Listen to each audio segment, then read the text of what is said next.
বিশ্ব রাজনীতিতে আবারও উত্তেজনার আগুন জ্বলছে।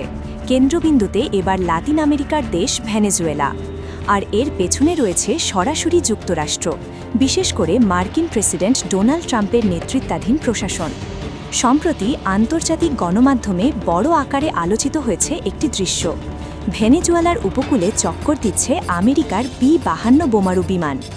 এই বিমানগুলো সাধারণত যুদ্ধক্ষেত্রে ব্যবহৃত হয়, বড় ধরনের হামলার জন্য, যা পারমাণবিক অস্ত্র পর্যন্ত বহনে সক্ষম। এ ঘটনায় বিশ্বজুড়ে উদ্বেগ ছড়িয়ে পড়েছে। বিভিন্ন পর্যবেক্ষক বলছেন, এই উড়ান শুধুই প্রশিক্ষণ নয়, বরং ভেনেজুয়েলার প্রেসিডেন্ট নিকোলাস মাদুরোকে একটি স্পষ্ট বার্তা।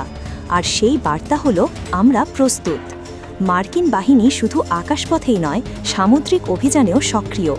ক্যারিবীয় অঞ্চলে মাদক পাচারের অভিযোগে তারা অন্তত 5টি হামলা চালিয়েছে, যেখানে প্রাণ হারিয়েছেন 27 জন। যদিও যুক্তরাষ্ট্র দাবি করছে এসব হামলার লক্ষ্য ছিল মাদক চোরাচালানকারীরা, তবে জাতিসংঘের মানবাধিকার বিশেষজ্ঞরা এসব ঘটনাকে বলছেন বিচার বহির্ভূত হত্যাকাণ্ড। বিষয়টি এখানেই থেমে নেই। প্রেসিডেন্ট ট্রাম্প নাকি ভেনেজুয়েলায় স্থল হামলার কথা ভাবছেন, এমন ইঙ্গিতও দিয়েছেন। একই সাথে সিআইএকে গোপন অভিযান পরিচালনার অনুমোদন দেওয়া হয়েছে বলে গোপন সূত্রগুলো দাবি করছে। ভেনেজুয়েলা সরকার এই পদক্ষেপগুলোকে দেখে সরকার পতনের ষড়যন্ত্র হিসেবে। তাদের অভিযোগ, যুক্তরাষ্ট্র চাইছে একটি অজুহাত তৈরি করে ভেনেজুয়েলায় হস্তক্ষেপ করতে, যেন তারা দেশের প্রাকৃতিক সম্পদের ওপর পূর্ণ নিয়ন্ত্রণ নিতে পারে।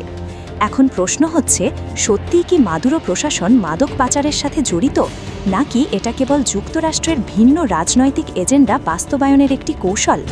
লাতিন আমেরিকার অন্যান্য দেশগুলো ইতোমধ্যেই সতর্ক অবস্থানে রয়েছে, কারণ এই উত্তেজনা ছড়িয়ে পড়লে তা শুধু ভেনেজুয়েলা নয়, গোটা অঞ্চলকেই অস্থিতিশীল করে তুলতে পারে।